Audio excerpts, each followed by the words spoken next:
opportunité bi ma mën a janoog waa Mbour wax ak ñoom. léegi message bi nga xam moom nga leen mujjee jox ci wàccaay bi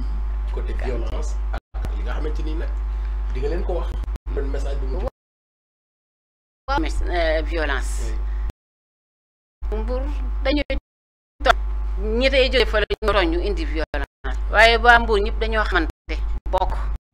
dafa dem boo dem fekk fa lu musulman ñëw tey je suis catholique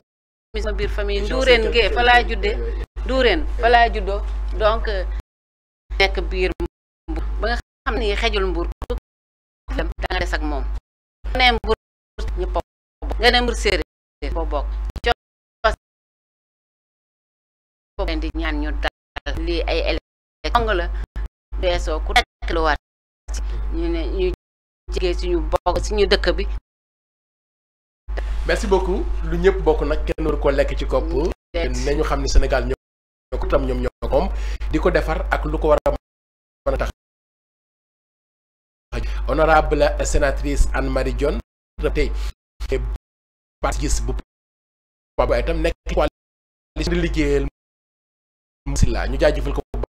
baax mbokku internautes yi ak mbokku téléspectateurs yi jaajëfal ko ma nekkoon ci régie ba dinañ jox dig daje incha allah ci beneen yoon ak ci beneen